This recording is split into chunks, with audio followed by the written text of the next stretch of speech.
Please don't forget to like the video, hit the subscribe button and smash the notification bell. Thank you so much. Fortune may favor the bold, but it's not enough to simply be born into a position of advantage. It's a very rare talent to not only recognize opportunities, but to seize it with such force and vision as to forge a legacy of immeasurable wealth. Ibrahim Mahama possessed this rare talent. He took on from a small foundation built by his father, Emmanuel Adama Mahama, a foundation that would have remained merely and transformed it into an empire of businesses. I come from Ghana.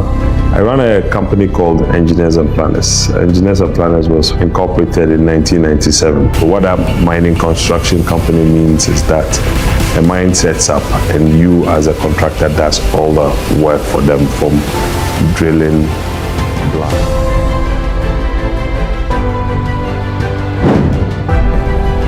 We have two mines in Ghana called the Taco Mine and the Dam. God has been good to me, and I don't think there will be any Ghanaian who will go past what I have done. You don't always need an Ivy League education to become a billionaire.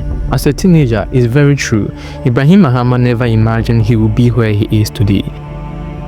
Everything began as a 26-year-old young man, starting out in life but locked up in the four walls of a classroom. After a brief board meetings with himself, he came to a realization that school is not his thing, cause even after school he still has to make money. So why don't he start now? With all things being equal, he dropped out of college. Beyond the four walls of a classroom, young Mahama had a strong passion for machines and technology, which is evident in his current lifestyle as well.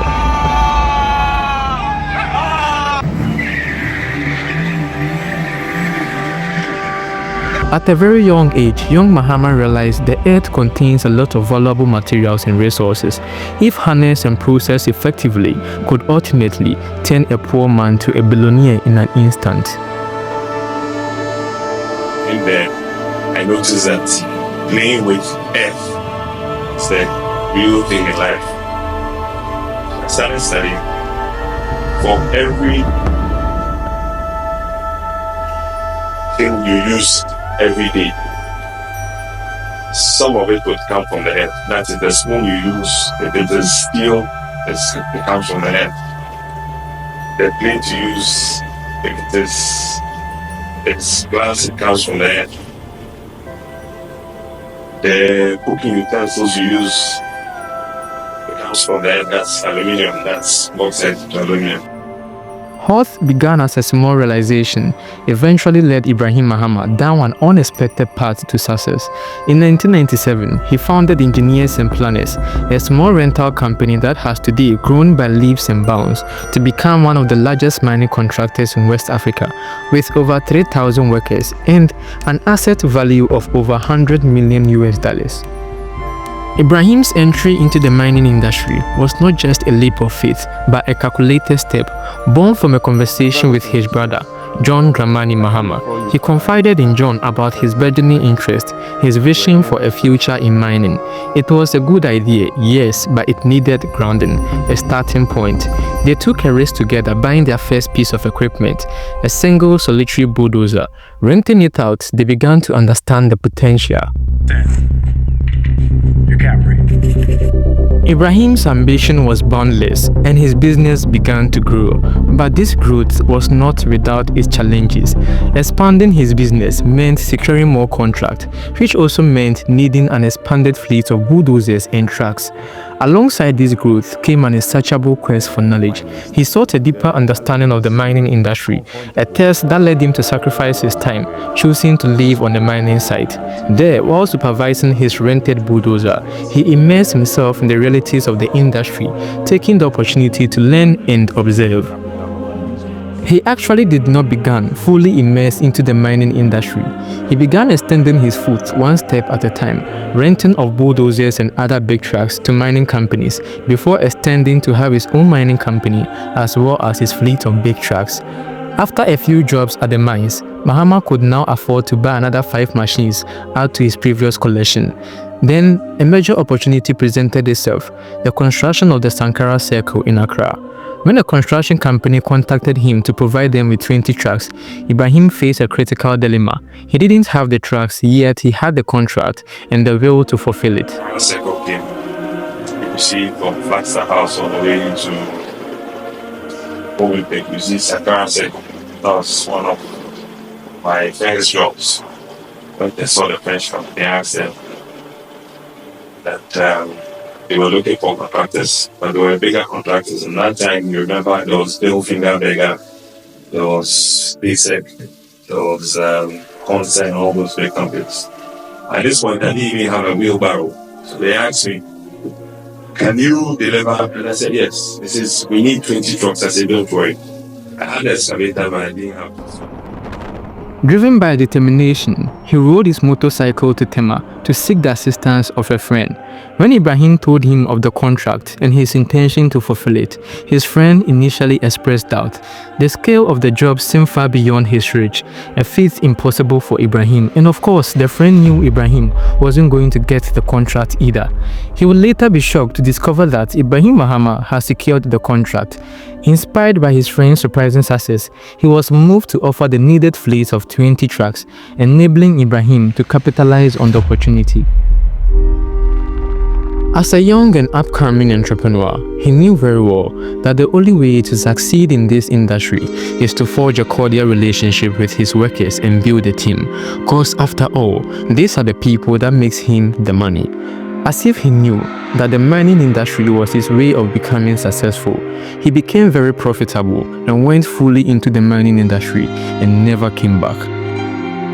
Is it possible if I call him a self-taught first-class graduate in mining? With constant research and curiosity, he taught himself almost everything in mining, and at one point even befriended an Australian, a white man who poured out more knowledge into his head. Mahama, despite his limited academic background, currently employs some of the brightest and most qualified artisans. He has managed to assemble some of the best engineers and mining experts from across Europe and the world because of his belief in excellence.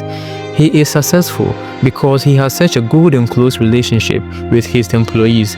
One of his exceptional qualities is his ability to influence others positively. So I jumped on my motorcycle, went to a friend of mine in town. My friend looked at me and said, look, Manny, you don't go get this job, so you don't come waste my time. So, Manny, I got a job. So, he gave me the trust. I said, but on one condition, that's your sticker on the car, I have to take it off and put my sticker on there. This is no problem. He's like, only looking, he's not looking for the sticker, so I can stick. So I stuck my stickers on the vehicles. Next morning, the benchmark came and 20 brand new trucks went out there. This is, mon ami, c'est bon.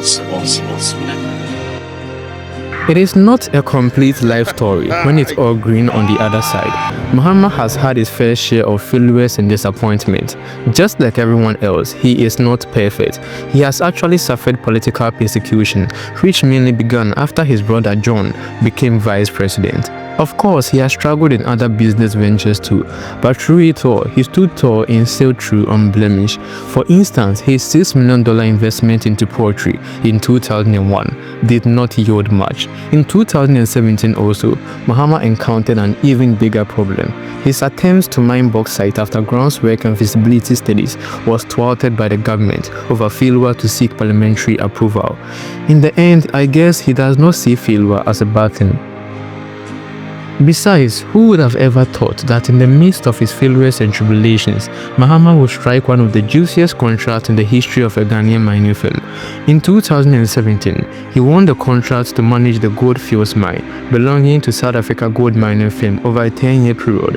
Today, Mahama's company is executing the single biggest mining contract ever to be awarded to a West African contractor at the Takwa and the mine concession of Goldfields. The contracts are worth over $2 billion. His company, Engineers and Planners, is on a record to have built one of the largest tailing dams in West Africa for South Africa gold mining firm, Goldfields, at the Atakwa mining site. Aside from that, he's worked with numerous international and local companies.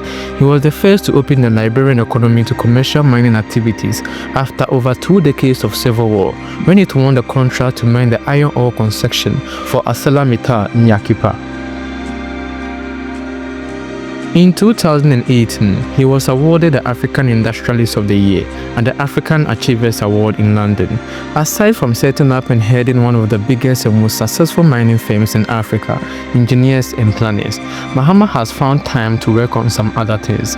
He owns Holman Brothers, Eswatro Farms, MBG Limited, real estate, and a cement manufacturing company. Mahama is the first Ghanaian to purchase a private jet. He is also a philanthropist, a great one of course, yes. Thank you so much. Bye.